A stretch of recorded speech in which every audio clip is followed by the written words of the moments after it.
So what's up mga Kuya Den? So dito na naman si Kuya Den sa inyo at magbibideo ako ngayon ng isang gagawin ko kay Boknoy.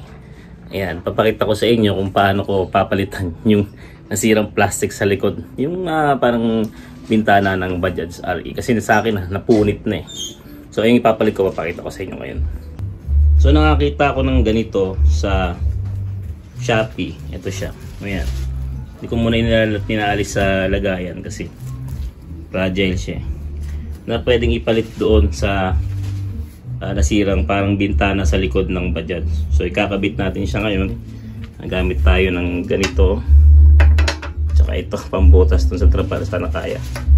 Tapos ito yung mga tornilyo niya. Kala ko kasi nung una doon sa nakita ko sa Shopee, rivet ang gagamitin. So yung pinadala is tornilyo, so gamit tayo nito. At meron naman tayong ang tawag dito, pang sikip ng nut doon sa ating Bajaj. And then yun nga, ito yung ilalagay natin. So yung process ng paglalagay bibidyo ko. And shoutout pala dun sa, lalagay ko na lang sa screen, yan yung na-orderan ko sa Shopee kasi may nabasa ako doon, nabasag yung ganito, kulay green pa naman din yung pinadala sa kanya, siguro sa nag-ship no. Pero pagdating sa akin buo naman at may nakalagay fragile, yan, then glass inside. So dumating naman siya ng maayos sa akin. Shoutout dun sa shop na yun sa Shopee. So ito nga yung napupunit ng plastic sa likod ng aking Bajaj. Ayan, tinapakita ko sa inyo na dyan ako magbubutas. At ito nga, hindi na kinaya na rin ng tape ang sira ng likod ng ating Bajaj si Boknoy. Ayan. So ito nga, at inumpisahan ko na yung pagbubutas doon sa mga paglalagyan nung tornilyo para doon sa ilalagay nating back cover na plastic. At dahil nga medyo may kakapalan din ng konti yung trapal, so sinisigurado kong medyo maluwag yung butas. And tetestingin na nga natin kung okay ba yung pagbubutas natin at makakalusot na yung tornilyo. Ayan, may kausap kasi ako dyan dahil yung nasa likod ko may kotse din dyan na inaayos. Shoutout nga pala kay sir. Hindi ko nakakuha yung pangalan niya. So pinapanood niya rin akong ginagawa yan at nagkukwentuhan kami patungkol dyan sa Bajaj at dun sa coaching inaayos niya. Ayan, so ayan, tinitry ko na kung lulusot na at maluwag na yung nagawa kong butas para sa mga tornilyong padadaanin ko.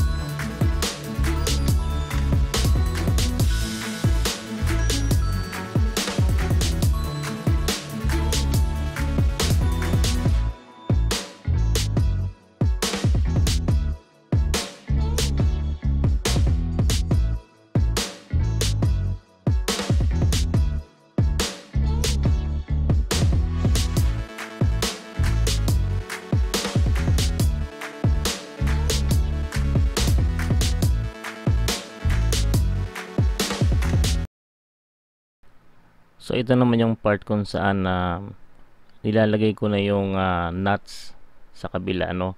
Pag lumulusot naman na yung screw ay kumakapit siya dun sa tawag dito, yung ating trapal. Kasi maliit na butas lang yung ginagawa ko, yung eksakto lang talaga yung papasok yung screw para naman kahit paano hindi siya yung aalog-alog. Yun yung kasi iniisip ko no. And then dadagdag din siya sa tibay ng kapit doon sa ikinakabit natin. So ayan na nga, naikabit ko na yung mga ibang tawag dito, screw sa taas. At inuna ko kasi yung nasa taas para hindi siya malalaglag ko sa sakaling ayan na, kinakabit ko na nga yung back cover na may pagka plastic pero nababasag. Okay.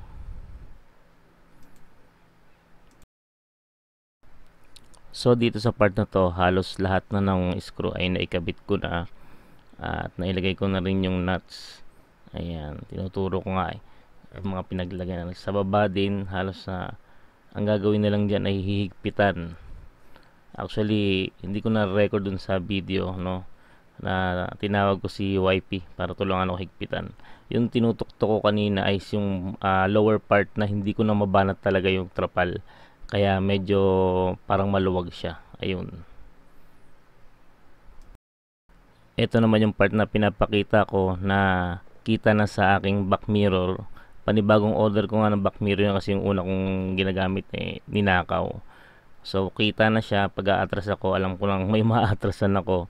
At kung mayroong mga bibiglang tatawid habang umatras, makikita ko na siya. So yun isa sa purpose kung bakit binili ko din yan. Para makita yung nasa likod habang umaatras. So ito na yung tapos ko na siyang mahigpitan at natulungan ako ni YP dyan para higpitan yung mga screw.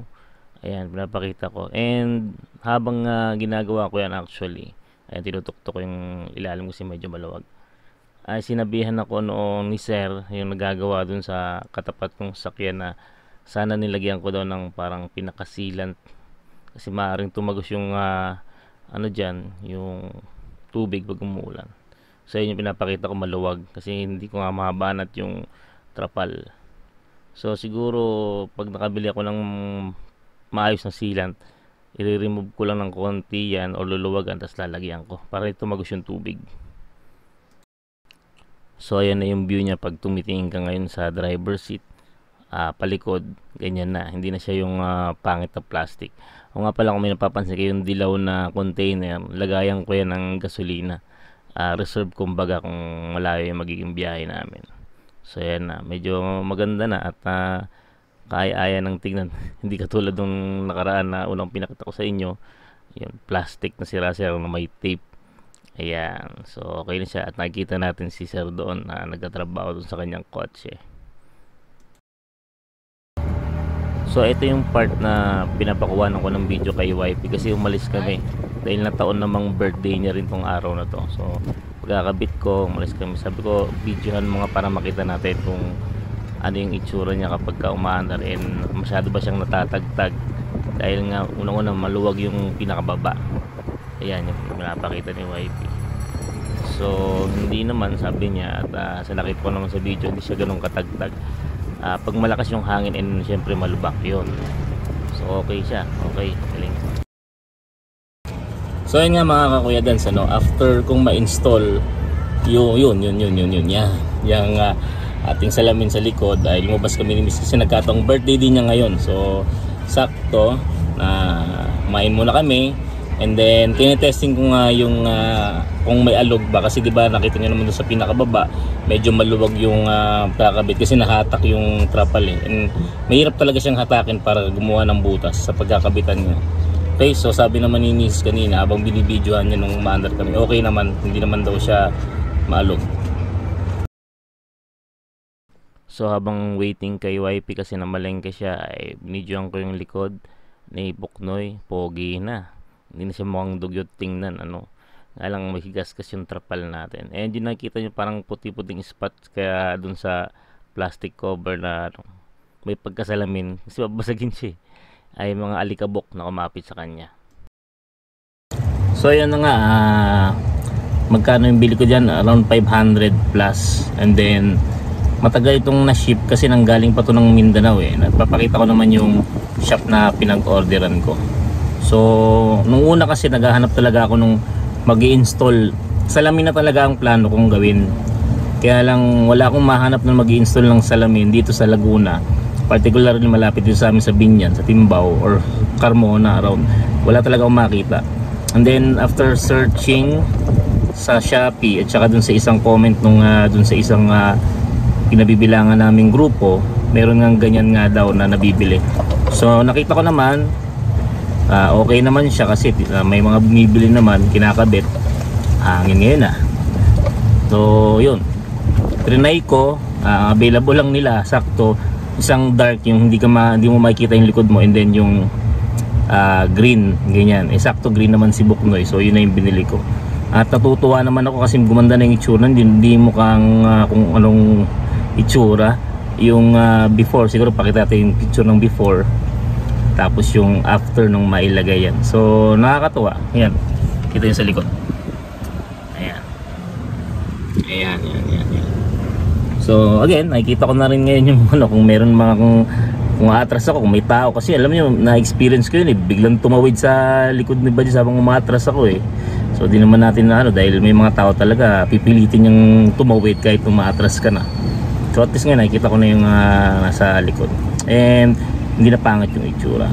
So I hope itong video na tayo makatulong doon sa mga bibili din ng ganyan, kung paano i-install at ano yung magiging itsura kapag na-install na. Kasi common, nakikita ko rin ngayon sa mga Bajaj na matagal-tagal na, doon sa mga, ang tawag ito, kakasabay ko sa kalsada, sira na rin yung kanilang ganyan. So kung may budget naman kayo around 500 plus, at kayo na lang din na mag-install, hindi malalagay nyo ng salamin. So kung may ano pa kayong tanong, sa comment section lang, sulat lang kayo dun. And then tawag ito, gagawa pa tayo ng mga videos para sa ating mga Bajaj RE owner, and soon sana mapilit natin na matanong yung mga tawag dito, mga taga LGUs, kung ano na ba yung status ng ating Bajaj, kung isasama ba talaga nila tayo doon sa pagbaban, paghihigpit sa mga tricycle. Kasi diba naglabas ng DILG Nemo nung December 2023 na higpitan ng pagbabawal ng tricycle, pedicabs at motorized pedicabs sa mga main road ng mga LGU. Salamat Kuya Dens, at I hope nagustuhan niyo itong video na may natutunan kayo galing sa akin sa paglalagay ng pamalit salamin doon sa likod. Kuya Dens signing off. Thank you.